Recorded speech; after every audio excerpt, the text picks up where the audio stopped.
ഈ ഓൺലൈൻ ഡ്രസ്സുകൾ വാങ്ങിക്കുമ്പോൾ എനിക്ക് പലതും അങ്ങനെ വെൽഡൺ ആയിട്ട് കിട്ടാറില്ല കേട്ടോ. എന്റെ തൂക്കത്തിനും പൊക്കത്തിനും അനുസരിച്ച് കിട്ടുന്ന ഡ്രസ്സുകൾക്കാണെങ്കിൽ അങ്ങനെ വലിയ ക്വാളിറ്റി ഉണ്ടാവത്തില്ല. നമ്മൾ മുടക്കുന്ന കാശിന് വർത്തായിട്ടുള്ള നമുക്ക് ഇഷ്ടപ്പെട്ട പ്രോഡക്റ്റ് കയ്യിൽ കിട്ടിയാൽ, പ്രത്യേകിച്ച് എനിക്ക് കിട്ടുവാണെന്നുണ്ടെങ്കിൽ ഞാനത് എന്തായാലും എന്റെ ചാനലിലൂടെ കാണിക്കാറുണ്ട്. ഇപ്പൊ ഞാനിട്ടിരിക്കുന്ന ഈ ടോപ്പ് എന്റെ മനസ്സിന് ഇണങ്ങിയ ഒരു പ്രോഡക്റ്റ് ആയിരുന്നു കേട്ടോ. Panel cut cotton collar neck 3/4 നല്ല നീളമുള്ള ടോപ്പ്. എന്നെ പോലെ പ്ലസ് സൈസുകാർക്ക് ഇപ്പോൾ ഒരുപാട് ടോപ്പുകൾ ഫ്ലിപ്കാർട്ടിൽ നല്ല കളർഫുൾ ആയിട്ട് അഫോർഡബിൾ റേറ്റിന് അവൈലബിൾ ആണ്. Black, white, red, blue, green ഇങ്ങനെ കുറച്ച് പാന്റുകൾ കൂടെ ഒപ്പിച്ച് വെച്ചിട്ടുണ്ടെങ്കിൽ മാറി മാറി തരാതരത്തിന് ഇടാനായിട്ട് പറ്റും. അപ്പൊ ദുപ്പട്ടയോ ഷോളോ വേണ്ടവർക്ക് എന്താ ചെയ്യാന്ന് ചോദിച്ചിട്ടുണ്ടെങ്കിൽ അതിനും വഴിയുണ്ട്. ചിലവ് കുറഞ്ഞ രീതിയിൽ എല്ലാ കളറും കിട്ടുന്ന നല്ല നീളമുള്ള ഷോള് ഞാൻ എങ്ങനെ ഉണ്ടാക്കണമെന്നുള്ളത് ഒരു ദിവസം ഒരു വീഡിയോ ചെയ്യാം. ഈ വീഡിയോ ഞാൻ കഴിഞ്ഞ ഞായറാഴ്ച പള്ളിയിൽ പോകുന്നതിന് തൊട്ട് മുമ്പ് എടുത്ത വീഡിയോ ആണ്. അതായത് ആ ഒരു ചുരിദാറൊക്കെ ഇട്ട് പുറത്തിറങ്ങി നിന്നതിന് ശേഷമുള്ളത്. പള്ളി പോയിട്ട് വന്നിട്ട് ആർഭാടമായിട്ട് കഞ്ഞി കുടിക്കാം. 2 മുട്ട, അതുപോലെ തന്നെ കുറച്ച് സവാള, ഉപ്പ്, ക്രഷ്ഡ് ചില്ലി, പിന്നെന്താ ഇട്ടത്, തേങ്ങ തിരിങ്ങിയത് ഒരു 2 സ്പൂൺ ഇട്ടിട്ടുണ്ട്.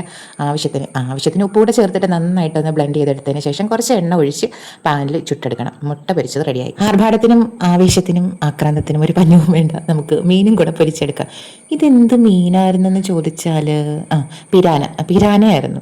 അപ്പം അങ്ങനെ 3 പീസ് പിരാന കൂടെ നമ്മൾ പൊരിച്ചെടുത്തിട്ടുണ്ട്. ചട്ടിക്ക് ഇപ്പോൾ പൊതുവെ പ്രൊമോഷൻ ആണല്ലോ, അതുകൊണ്ട് ഇന്ന് ചട്ടിയിൽ കഞ്ഞി ഓടിക്കാം. ഈ അരിയത്ത് കാണുന്ന കറുത്ത പാട് ചട്ടിക്ക് ജന്മനാ ഉള്ളതാണ്, അത് അഴുക്കൊന്നും അല്ല കേട്ടോ. കഞ്ഞിവെള്ളം ഊറ്റി വെച്ചിരുന്ന ചോറിനെ വീണ്ടും കഞ്ഞിയാക്കുന്ന പ്രോസസ്സാണ് ഇപ്പോൾ നടന്നുകൊണ്ടിരിക്കുന്നത്. ആവശ്യത്തിന് ചോറെടുത്തിട്ട് അതിലോട്ട് ആവശ്യത്തിൽ കൂടുതൽ കഞ്ഞിവെള്ളം ഒഴിച്ചു കൊടുത്തിട്ടുണ്ട്, ഉപ്പിട്ട് കൊടുത്തിട്ടുണ്ട്. ഇനി ഒരു 2 തവി തൈര് കൂടെ ചേർത്ത് കൊടുക്കുന്നുണ്ട്.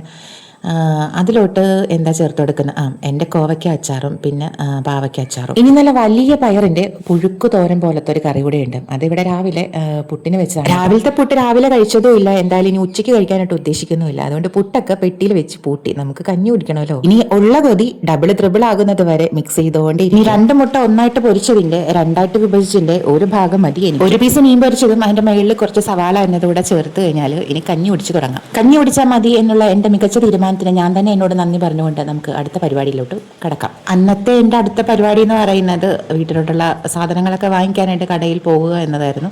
മിക്കവാറും ഞാൻ കടയിൽ പോകുന്നതും സാധനങ്ങൾ എടുക്കുന്നതും ട്രോളി ഉന്തി നടക്കുന്നതും ഒക്കെ വീഡിയോയിൽ കാണിക്കുന്നത് കൊണ്ട് ഞാനതങ്ങ് കട്ട് ചെയ്തു കേട്ടോ.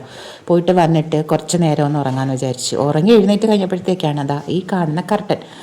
ഓഫ് കോഴ്സ് ഞാനത് ബഡാ ബസാറിൽ നിന്ന് 175 രൂപ കൊടുത്ത്, ഒരു പീസിന് 175 രൂപ കൊടുത്ത് വാങ്ങിച്ചതാണ്. ഈ വീഡിയോ എടുക്കുന്നതിന്റെ തൊട്ട് തലേ ദിവസം, അതായത് ശനിയാഴ്ച ബഡാ ബസാറിൽ പോയപ്പോഴത്തേക്ക് എൻ്റെ കണ്ണിലുടക്കിയ ഒരു മെറ്റീരിയലാണ് കേട്ടോ. ഇത് നെറ്റ് മെറ്റീരിയലാണ്. എനിക്ക് എന്തായാലും നെറ്റ് മെറ്റീരിയലിന്റെ ഒരു കർട്ടനും നിലവിലില്ല. ക്രിസ്മസ് തീമിലെ കർട്ടനൊക്കെ മാറ്റിയിട്ട് നമുക്ക് പച്ച കളർ നെറ്റിന്റെ കർട്ടൻ ഇടാം. കഴിഞ്ഞ വീഡിയോയിൽ എനിക്ക് കിട്ടിയത് ഒരു സബ്സ്ക്രൈബറിനാണ് കേട്ടോ. അപ്പൊ ഇതുവരെ സബ്സ്ക്രൈബ് ചെയ്ത എല്ലാവർക്കും നന്ദി. അപ്പോൾ സബ്സ്ക്രൈബ് ചെയ്ത് സപ്പോർട്ട് ചെയ്യാൻ മറക്കല്ലേ. അടുത്ത വീഡിയോയിൽ വീണ്ടും കാണാം.